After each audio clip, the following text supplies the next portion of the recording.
Today for Mousetrap Monday, we're going to take a look at a plastic live catch mousetrap that I've not seen for sale in the United States. It's manufactured in Germany, and here it says it does not kill the mouse. It looks like an interesting design.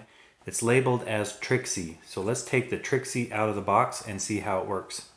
Here's what the TRIXIE live catch mousetrap looks like out of the box. The first thing I noticed is it has a lot of holes drilled on the sides and back. That's key for these plastic live catch mouse traps because without proper ventilation, the mouse becomes stressed and can die. So this definitely has enough holes. We have the back here that you can remove. It lifts up. That way you can remove the mouse and put bait in the back. And here's the door. It's pretty ingenious how it works. This slides up and down here like this. It's a counterweight. Goes forward and then it latches into a little step or trigger in here. You put that under the latch. The mouse will come through the hole, step on that trigger, release the door, and then that counterweight slides down and you got them.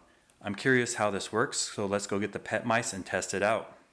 For this test we'll use our black pet mouse. Viewers named him Batman. That didn't even take any time at all. He went right in there, stepped on the trigger, and that door closed. He can't get out. To remove him, you lift up this back and he's free to crawl out. Let's go test this out with motion cameras in the barn and see if we can get some wild mice with the TRIXIE.